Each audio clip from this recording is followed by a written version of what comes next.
Cool. So, good morning, everyone. Thank you for joining us today and taking the time out to join our second live webinar in our series looking at giving yourself the best opportunity to reach the top. For those of you, that don't know me, I'm Mira, and I head up our D&I team here at Harrison Holgate.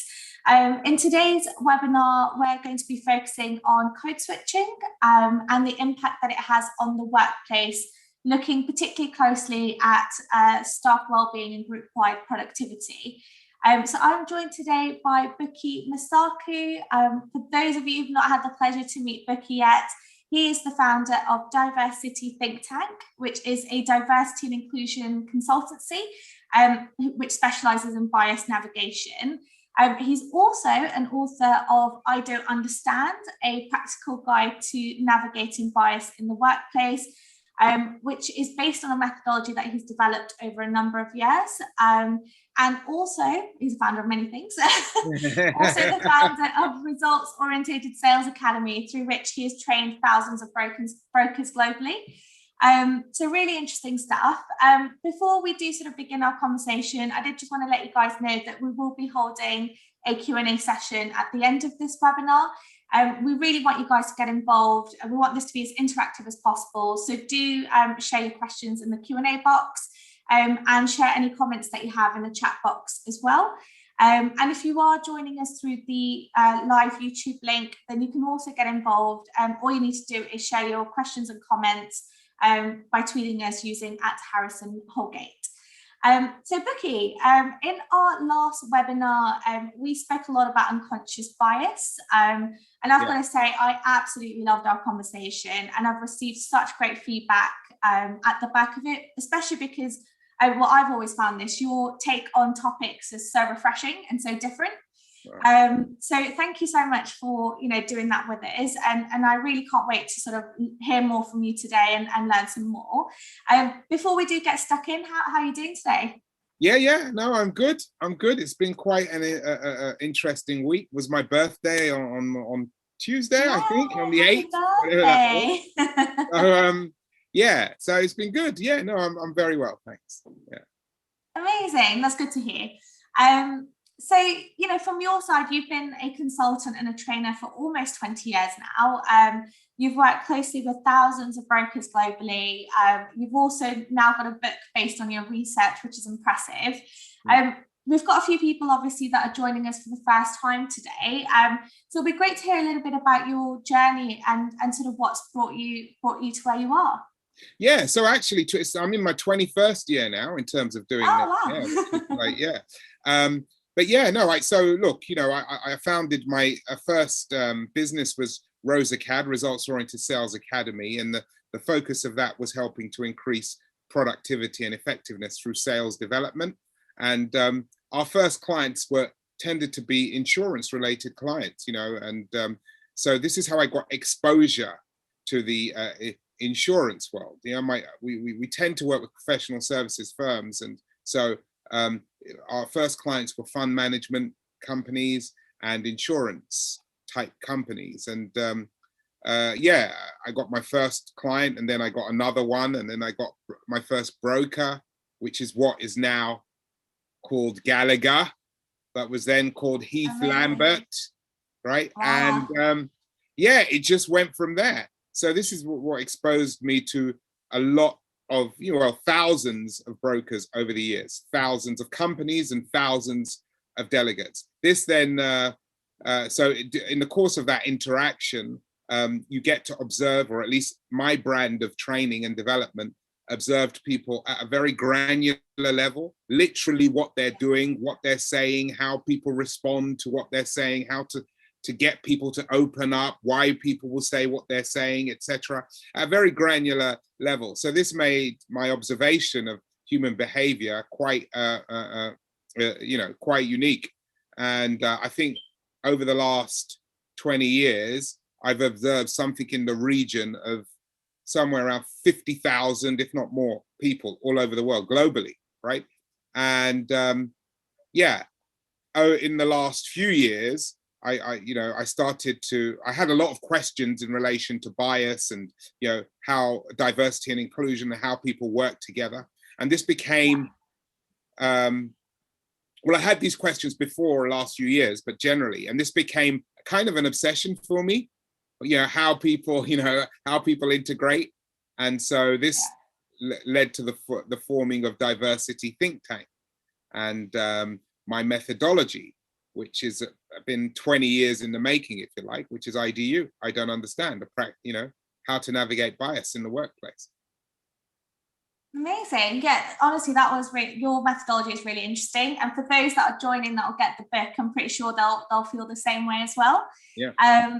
Amazing. So let's talk about sort of our topic today, so code switching. I'm going to be very honest with you. Before you and I started speaking, I didn't know very much about code switching. Probably because, I found that it's not something people really talk about when it comes to diversity and inclusion. I think I mentioned to you before this webinar, I tried to do some research online and I really couldn't find much information on it. But having spoken to you, I realized, actually how important it is to understand it, particularly when it comes to thinking about inclusivity. Yeah. So before we sort of delve into the impact of code switching, it'll be really good to understand, from your perspective, what it is and why people do it. So can you tell us a little bit more about it? Yeah, so look, code switching is derived from languages, right? Originally, people would switch languages. So if I speak Spanish and I speak English, I would switch from Spanish to English, right? Maybe in the moment, especially if I'm dealing with multilingual or bilingual people, or maybe if I'm sometimes speaking to Spanish people and sometimes speaking to English people. So that's originally what code switching is all about. But over the years, that's expanded to people shifting their behavior to fit in with the dominant culture so that they can be more accepted. And this can help you network, and it can help you build a degree of commonality, which you wouldn't normally be able to build because you have a level of empathy, which it wouldn't normally be there if you didn't change the way you acted to fit in with the other person. And so they trust you more, they tell you more, you can empathize more. So that's the idea around code switching. But like I said, it's expanded to changing the way that you behave, the way that you talk, your disposition, the way that you speak, your perspectives, so that you can fit in and be more accepted in the dominant culture of a workplace, be it racial, be it gender-driven, and so on. Personality-driven as well. Yeah, no, that's what I mean. It's so interesting how people do adapt to their environment and feel like they have to, I guess, not always be their true self when they're in a certain environment because of that. So sort of keeping all this in mind, I did just want to run a quick poll with everyone today to understand your experience of code switching. This is obviously completely anonymous, so please do get involved. I'm just going to run that now, and I'll give you guys sort of 60 seconds to share your answers, and then we'll go through them after that. So I'm just going to launch that now. Hopefully you can all see that. Wow. Yeah, I can see it. Yeah. So the question is, how often do you code switch to fit in with the dominant culture? I'm quite interested about this one. Should we read out the options? Yeah, so we've got never, frequently, on a needs must basis, or none of the above. It's really interesting that, pretty much everyone's going in that middle part. Oh, really? Yeah. Or what, on a needs must basis or frequently? It's a mix, but there's some really interesting. Sometimes you do it unconsciously. Sometimes you don't actually know that you're doing it. Which is interesting. Yeah, and that's the thing. Unless you don't understand what it is, you can't really, you can't really think about whether it is something that you're doing or not. Yeah. And it was only after I spoke to you and I thought about it, and I was like, do I actually, it is something that I do without even realizing. Yeah, we all do it to a degree. It's just when you do it to the point where you lose your own personal self-expression. We'll talk about that more in a lot more detail, but that's where it starts to become a problem. Cool. I'll just gonna end that now. And I'm going to share these results, which is super interesting. Can you see those, Becky? Yeah, frequently is and on a needs must basis. Yeah. Yeah. So what's interesting is no one said never or none of the above. Everyone's kind of gone down the route of, yes, I do code switch. Yeah, and it's interesting, like on a needs must basis. But here's the challenge, right? Or here's the point that I would love to put out there is that, what does on a needs must basis mean? Because people have put 65% of people said needs must basis, 35% frequently. What does on a needs must basis mean? And for some people, they feel that they need to do it frequently, or they do it frequently in order to fit in. They can't be themselves. Maybe it's the way that they talk or they dress. This has a massive impact. Well, it can be exhausting, if I'm constantly. For example, I spoke to somebody, and they said to me, my boss, when I speak to them, they always say I sound aggressive. Right now, when a person says that to you and you don't realize, and it's usually because of just you talk differently. Maybe you don't speak with the Queen's English. Person says to you, you sound aggressive. Your natural reaction might be, what do you mean? Like surprised. And then the person might say, you will calm down. It's just a comment. And you say, no, I'm not annoyed. I'm just trying to explain. I'm just surprised that you would think that. And they say, oh, now you're sounding a bit high octane. And suddenly now you're in a problem. So then the person, this is where code switching starts. And then you start to think, well, in order to avoid this kind of interaction, why don't I just change the way that I speak? And so you change the way that you speak and you find you're more accepted, right? And then suddenly, so that's one element of code switching. But then let's say you're on the market floor, right? You're in the markets and you come in and let's say we'll just use a lady, right? And I don't know, let's say you have your hair, let's say you're a black lady and you have your hair plaited or in plaits or whatever, right? And it's a new style, you come in, right? Somebody says, oh, that looks great. It's like, you look really exotic today. Can I touch your hair? I'm not saying that everybody would say that, but if somebody says that, right? And then you say, well, actually, no, I don't want you to do that. It's a bit of an invasion of my space. You might just say it lightly like that. And they go, oh, don't get annoyed. You say, well, no, I'm not getting annoyed. And then I say, yeah, but I was just asking, I thought your hair looked really nice. And suddenly, you don't know how to respond. And if you do respond, it might look like you are getting annoyed, which reinforces the other issue around you sounding aggressive. And so then what you do is then a lot of people do, and I'm not making this up, is that they decide, well, you know what, I'm just going to have my hair straightened. That way I won't look too ethnic and it won't draw attention to me. So this is another form of code switching. Now, on top of that, let's say, we'll stick with women because this is, that you have the gender issue. Let's say there's a laddish culture in the company, right? In the organization, right? And you hear some things, what would be perceived as microaggressions. But if you're a lad, if it's me saying it, I'm not going to realize that it's a microaggression. I just say it because that's how I operate. So then you have to make a decision. Do I call out that microaggression or don't I? And in many cases, people don't call it out. So now we've got like three things. And like, if they do call it out, it's like you're uptight. And then if the person says you're being uptight, you say, well, no, I'm not. I'm just trying to explain. They'll say, well, now you're getting annoyed, right? And and then you might say, well, you give an example about your hair. And then they'll say, well, yeah, all I was saying was that you look nice. And so it's quite exhausting, right? After a while. But what happens is that people then, our friend code switching comes in and you just make the decision that, you know what, I'm just going to change the way I am to fit in. So that I don't have to deal with this. Now, the question that I want to ask you is, at any point, was I focusing on work? Have I said anything about work? No, nothing. But this is what people go through. So that's why it's in the interest of organizations to find a way of addressing this. And we can talk about that later. Find a way of addressing this so that you can get more productive staff. Because if a person has that, and it's usually tends to be people of color, tends to be women, people with disabilities, physical or unseen, that have to deal with this. And if you can address it, you'll increase productivity in your organization, and you'll have a happier, healthier, well-being team, as opposed to a partial one. Does that make sense? Yeah, that makes sense. That really does. I mean, I've been in similar situations before, so I completely, especially when you mentioned the laddish culture, I completely understand that. It's not easy. You have to find a way either to adapt or kind of be left out from the situation. So I'm completely with you on that. So I guess from what we've kind of gone through already, it's, and from the poll results, it's clear that, code switching is prevalent. Pretty much everybody is doing it for different reasons.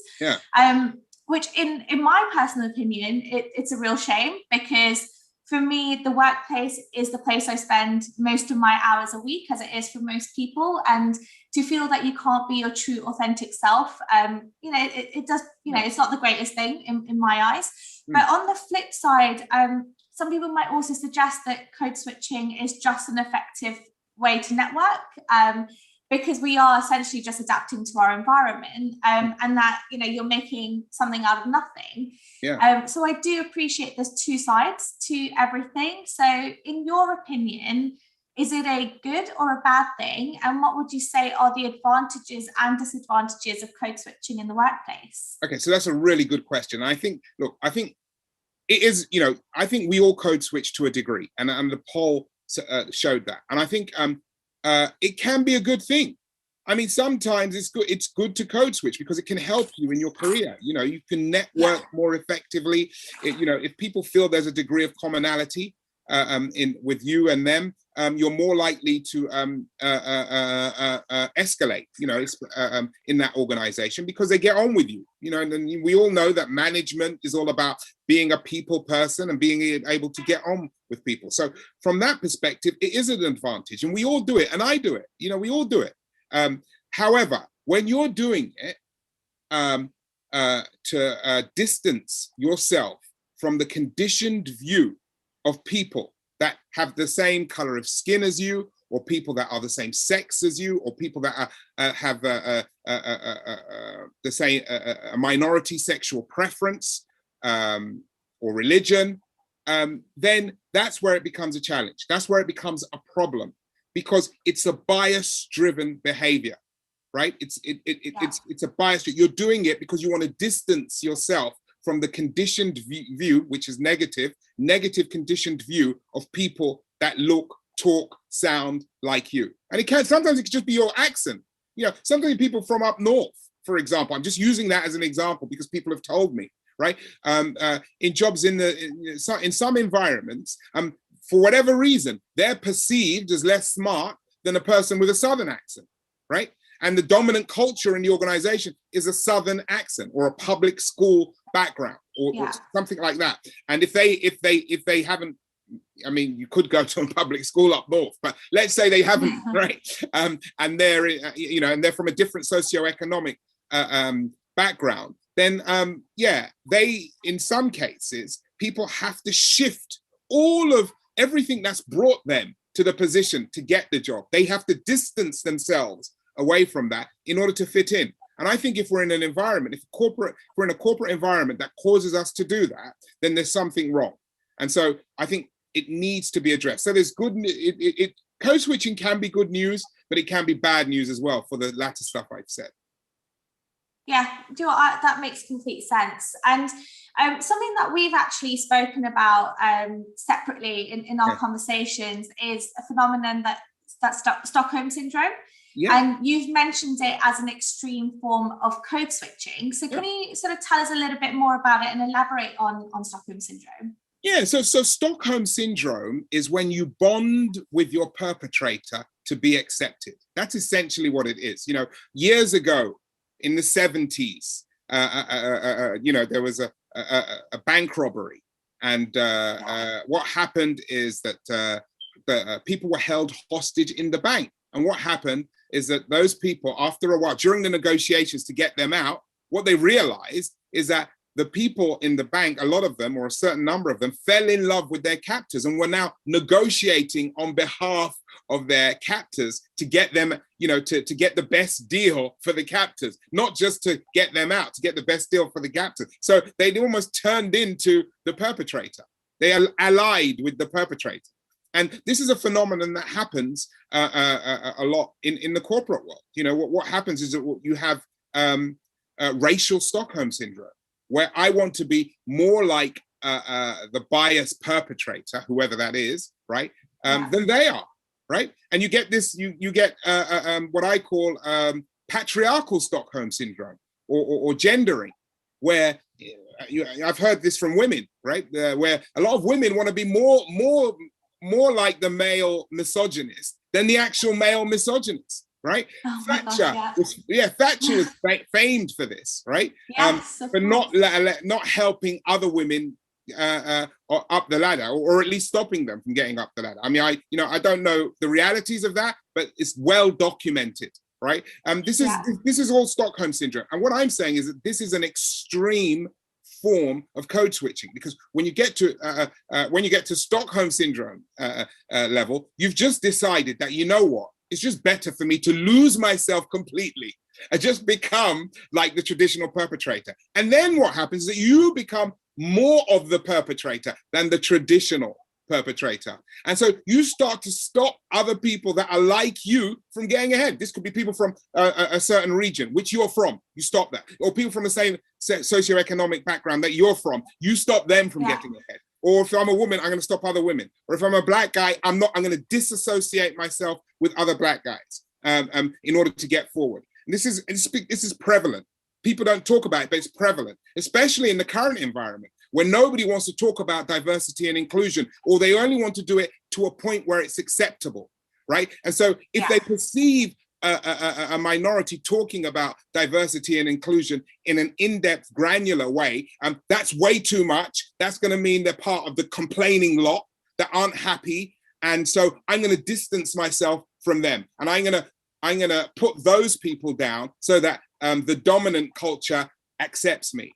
Does this make sense? So this is what I call extreme code switching, Stockholm syndrome. That's so interesting. See, I would never have thought of that. And do you know what? It's true. It does happen. It is an extreme form of code switching, and it's mad. yeah. I mean, it's like I think what I think is the most important thing is, I think organizations have to accept that it's there, and then look to see how they can address it. And it's got to be a collaborative. They need to do it in a collaborative way. I don't know if we'll talk about that more, but I'd love to give you some ways if they can. Yeah, we'll definitely we'll touch on sort of creating that inclusive culture a little bit later on, because I think that's so important. But something I do sort of want to talk about is the pandemic. You know, it's something that none of us can run away from. It's there. It's around. And you know, the pandemic already, and sort of talking about lockdown, we're already talking about how it changed the way that we work and the way that we sort of operate. And I can see, you know, keeping in mind sort of code switching in the workplace, how this may have shifted for employees because they've had their home lives and their work lives blended. So my next question really is looking at the impact of COVID. So how exactly has COVID impacted code switching in the working world? Yeah, again, a really topical point and a really interesting point, because I think COVID and generally just kind of affected well-being. It just did. You know, there was anxieties around it and so on. And one of the big anxieties was, okay, I'm working from home. Now, if you're a minority, right, you know, or part of a marginalized group, I think it was harder on the basis that if you had been code switching significantly whilst you were at work, right, suddenly now you couldn't be yourself at home, because you're 24/7 you're at home, you're not at work. And when you are in a work Zoom meeting or whatever, you'd be paranoid about how you were coming across. How do I look? Can I still stay relaxed? You know, my relaxation and my relaxed look and the dominant culture's relaxed look are different. You know, my environment is different. What's the impact of that? So suddenly you couldn't switch off. So this created another level of stress for people of marginalized groups or minorities. And so the good news is that I think as a result of COVID and social distancing, we all came a bit more relaxed about work environments. But I think in that first bit, there was a build-up. You know, it's a psychological kind of anxiety, tension building up about how am I going to come across? What should I do? You know, I've heard people say that, you know, I didn't realize I was so animated when I talked until I started working on Zoom, because, you know, the real part of my culture came out, because throwing my hands around every minute. And, you know, that was a kind of funny version of it. But some people were paranoid about how that would come across. But some people had certain decorations in their house. They were worried about that, how they would look, how they would wear their hair, you know, because you know, for example, if you're, some people would have their hair in a certain way at home, but when they're at work, it was different. But because they're spending more time at home, they would default to that, and they were paranoid about how that would look, how they're going to sound. So all of this created a certain level of stress. But then over 12 months, people became a bit more relaxed. But now there's the other side of it. When we go back to work, can we stay that relaxed? What are we going to do? Can I stay that relaxed? Can I still be myself? Am I going to be penalized for being myself? Is it, you know, am I going to be forced to impinge my who I am, my authentic self when I get to work? So this is another level of stress. So it's something that we need to be conscious of, because people won't say it. But even if it's marginally in their mind, it's a distraction from work. Yeah, I completely agree. I think it's really interesting to think about, like you said, the flip side when we do go back to the office. Yeah. Because it'll be, you know, especially when you walk in the insurance market, everyone's pretty much suited and booted. You know, everyone's a part of the market culture. So it'll be interesting to see if there are any changes to that, and people are bringing a little bit more of themselves, you know, into work, and there's a slight shift in that. So yeah, that's super interesting. Yeah, I hope that is, and I hope you know, I think it's very important that, without giving some solutions that we may talk about later, I think it's very important that we don't just let this moment go, that we really sort of look at this moment and say, well, what have we learned from this, and what's the impact on the way that we integrate as people within work? And you know, I think it's very, you know, dare I say it, for HR directors and CEOs to, you know, have a, I hate this term, have a town hall, right? Right, or something like that, right? And just, you know, summarize some of the changes that have happened and the impact, what the positive impact that is on us, and how we can take that forward, as opposed to just coming back. We're all dying to get back to work, that we can forget that this happened. We just seep back into where we were before. So I think it's really important from a well-being perspective and productivity increase perspective, that we actually stop, have a chat with ourselves and like say, well, what can we do differently? Yeah, I completely agree. So that's super interesting. So what I wanted to do, I've got another question to sort of ask you about inclusivity, but before I do that, I did want to run one final poll today. It's a really fun one, code switch or code ditch. Yeah. Bukky, did you want to just explain the poll in more detail? Yeah, so I call this switch or ditch. Switch or ditch. And yes. I'm all about self-determination and giving the power back to the individual, right? And I think sometimes we have to determine to ourselves, in a particular situation, should I code switch or should I ditch the code switching and be myself? So we've said that sometimes code switching makes sense. It actually makes sense for us. So I think we should make in the moment discernments as to whether we should switch or ditch, switch or ditch. So that's what this is about. In this situation, are you going to switch or are you going to ditch the whole process? Are you going to ditch? Yeah. Love it. I'm just going to launch that now. And again, I'll give you guys sort of 60 seconds to pick whether you're going to switch or ditch. And then we'll go through those answers in more detail. All right. Should I read them out or you want to read them out?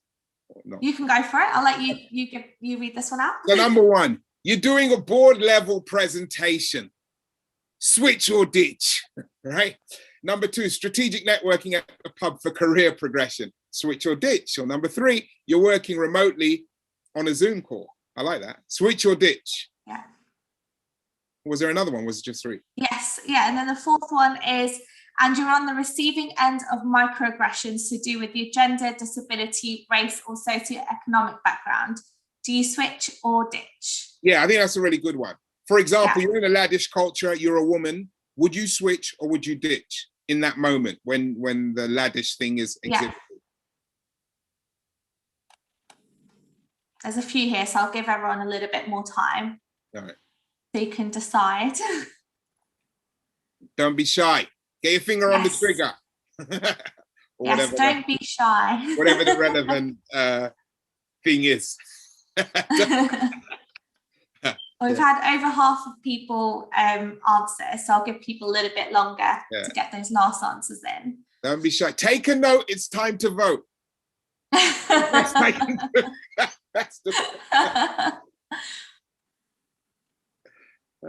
it's interesting. There's quite a mix here. What do you see? Well, with some of them, they're a mix. With some of them, it's clear.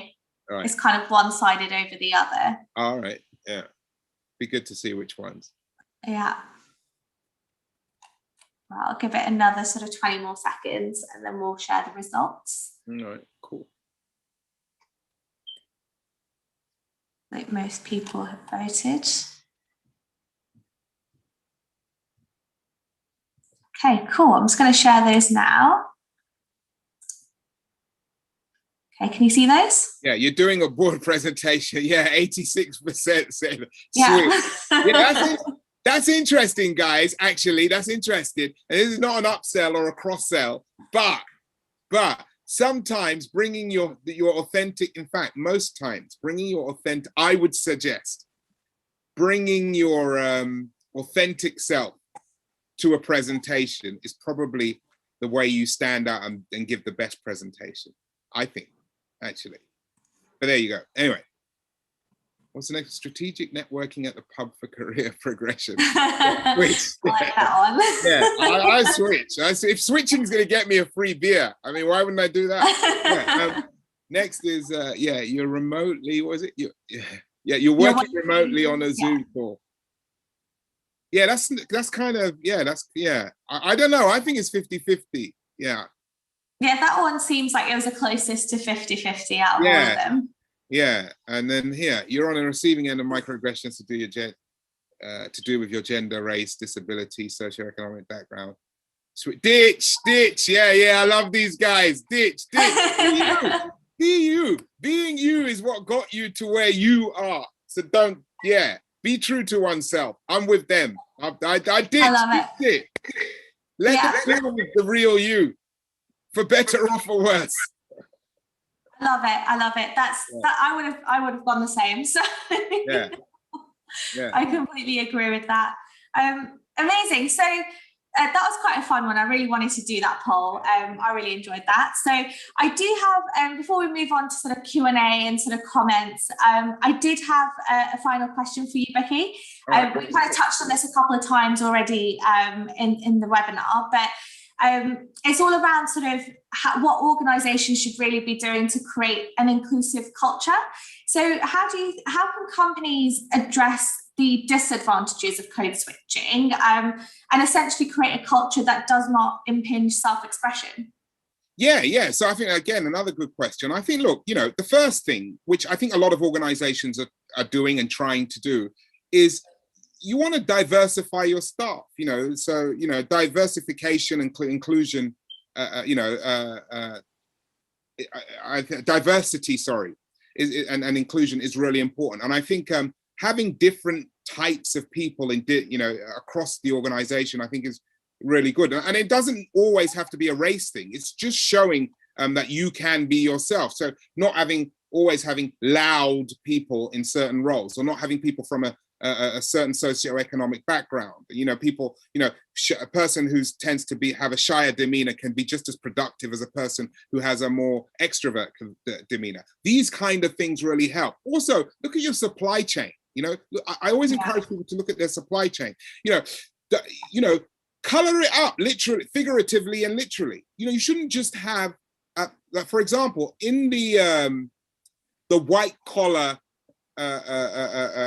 suppliers, mix it up. Make sure you have a good, if you can, have a good mix of able-bodied, disabled people, women-led organizations, multicultural suppliers. What you tend to see a lot is that in the blue collar level of supply chain, that tends to be full of marginalized groups and so on, and minorities. Yeah.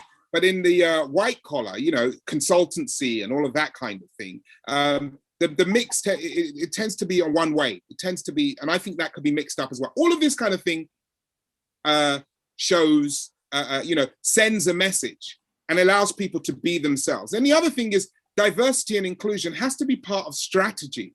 I'm not sure it's always part of business strategy, right? And the problem with it not being a true part of strategy is that the minute stuff starts to hit the fan from a business perspective, people lose sight of it. It just becomes, it's taken off. You just focus on business as usual. So if it's part of the strategy, then that's not going to happen. And I think one of the biggest ways of doing that is, and I don't hear anybody say this, is make the CEO. Why doesn't the CEO be the chief diversity and inclusion officer?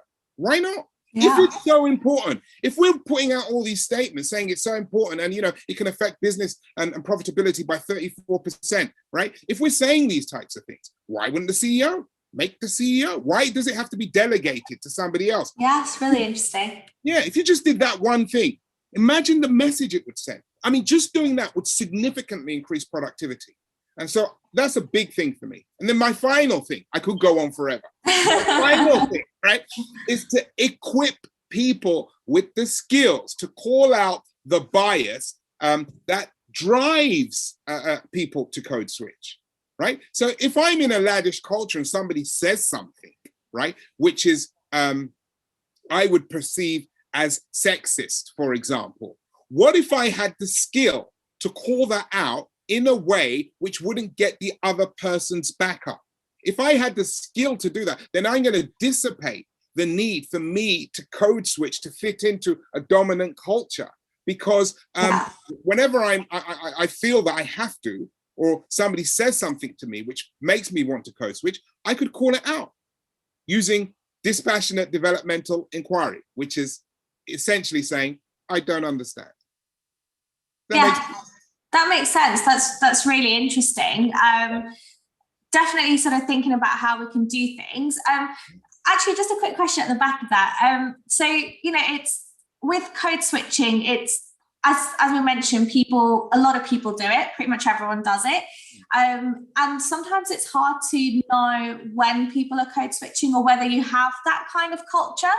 How would you, how do you go about as an organization determining whether, that there is a change that needs to be made?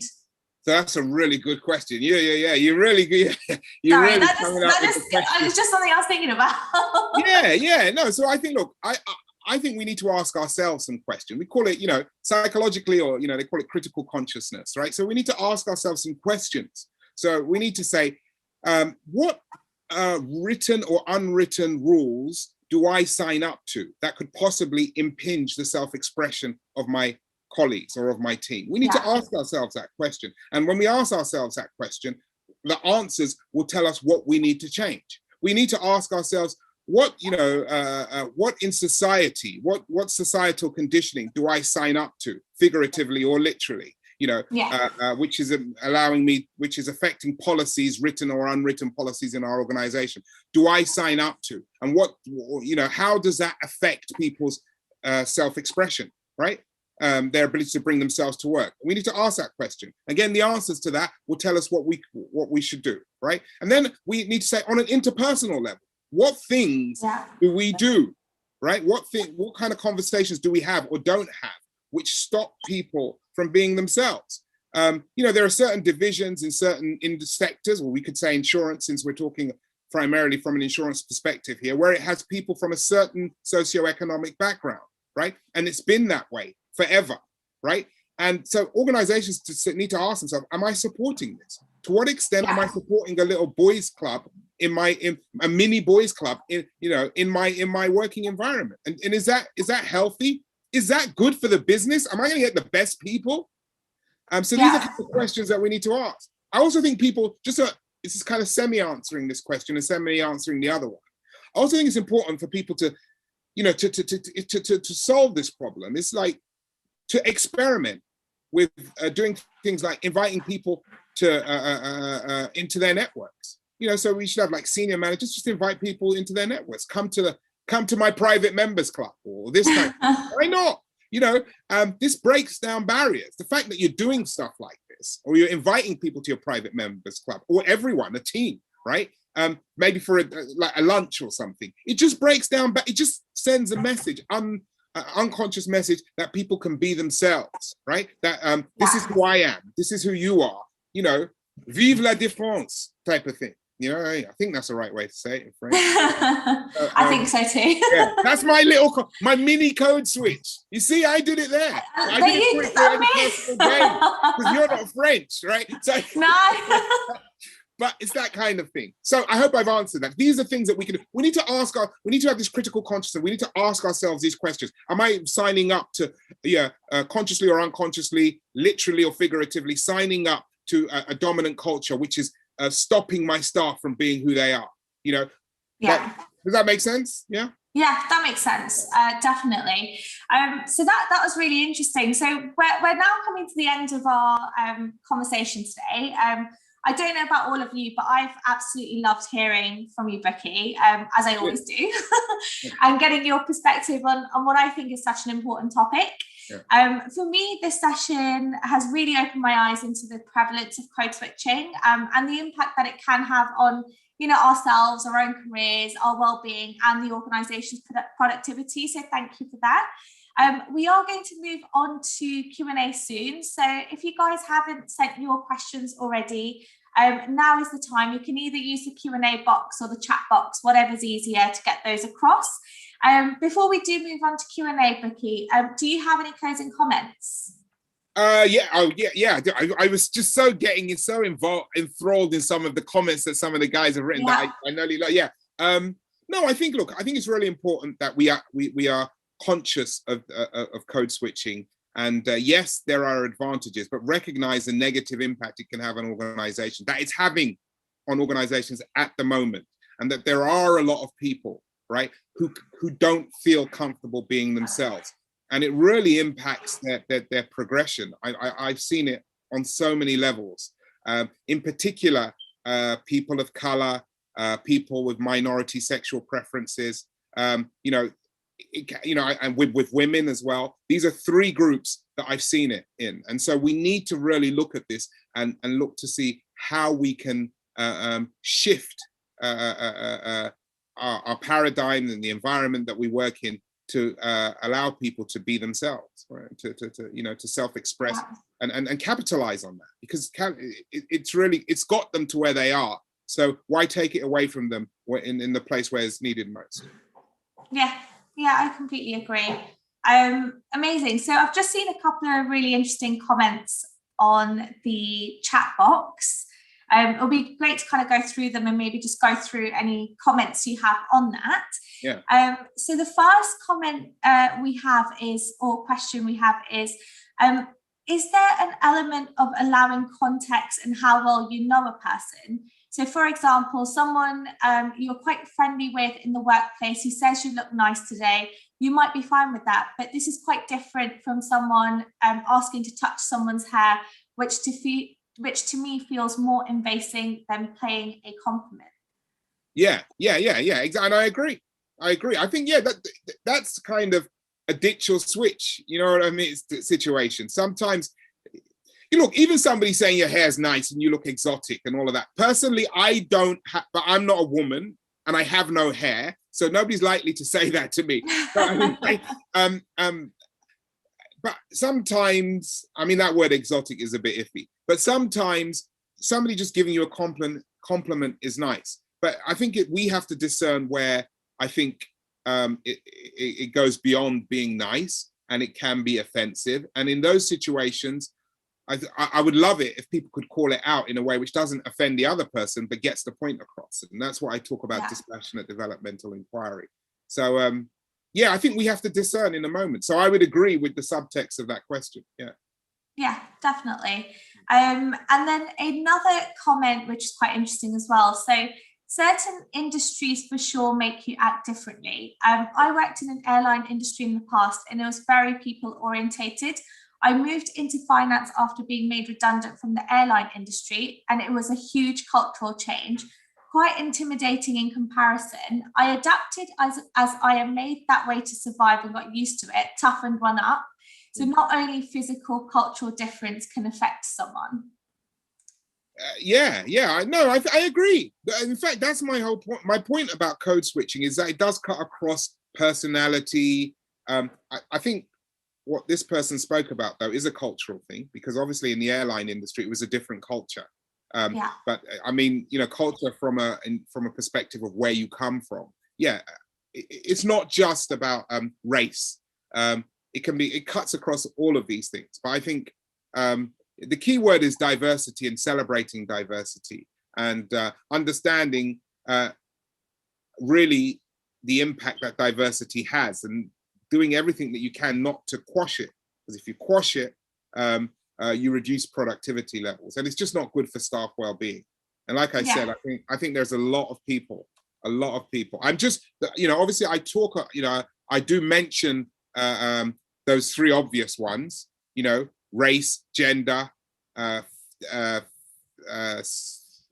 minority, sexual orientation. I do mention those because those are obvious, but I do think it's really important to to see that it cuts across everything else.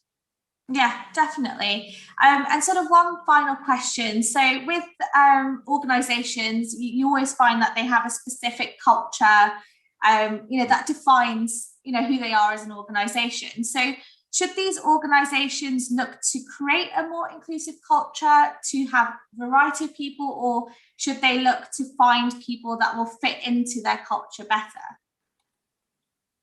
Yeah, so look, I think it's important that organizations don't lose their culture, but they just, like we said earlier, it's about to what extent are you signing up to a dominant culture that impinges self-expression. And, you know, look, Martin Luther King said, injustice anywhere is a threat to injustice everywhere. So if I, as a minority, feel that I can't be myself in my environment, someone who's not a minority is feeling exactly the same thing in a different way.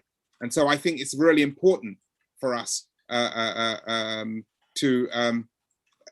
it's not necessarily changing the way that, well, I think be inclusive. It's not enough just to have a diverse staff. It's about being inclusive and defining what inclusivity means. And I think if we can do that, and with this in mind, then we're gonna improve our environments. It's a big problem. And from a race perspective, I can tell you for a fact, it's definitely a big problem. You know, that whole Stockholm syndrome issue is a challenge. You know, I've been to meet people who are similar color of me, and they're uncomfortable. They're conscious of how our meeting within an organization is going to be perceived.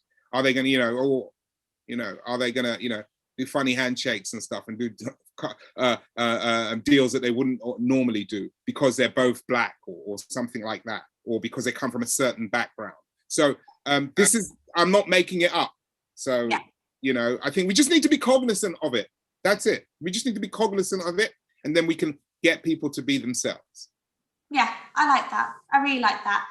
So I think we're sort of coming to the end of our time. So just wanted to thank everyone again for joining us today.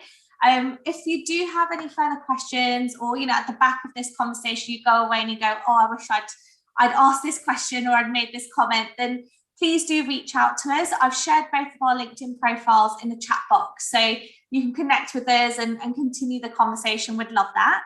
Our next webinar for our series will be coming up next month, where we're going to be focusing on accessing underrepresented groups to create a more diverse workforce. So there's going to be more information that will be shared with you guys after this webinar. So again, do register and join us to continue this conversation. Bukky, I wanted to thank you again for your time. It has been really invaluable. And I really, really do look forward to our next webinar session.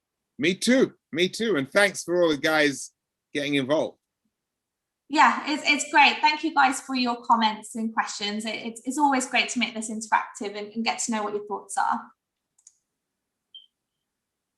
Brilliant. So we'll stay behind a little bit longer if there is any more comments or questions you guys have. If not, then I hope you guys enjoy the rest of your day. Great, guys.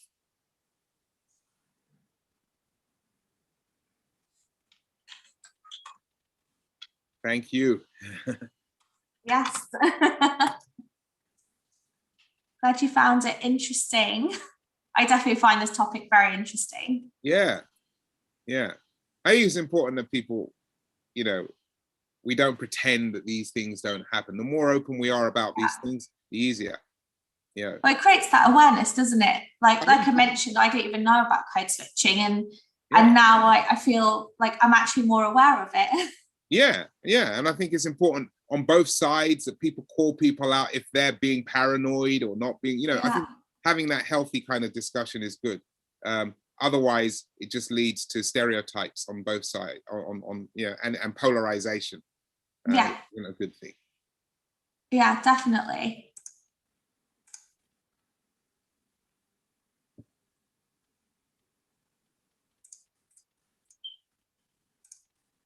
Thank you, guys.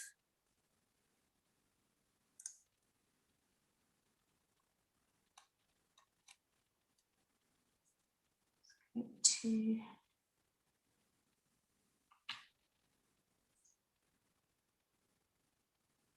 stop sharing that now. All right, are we off? Are we still live? I can still see. No, I think we're just going to stop the recording now. Oh, somebody had an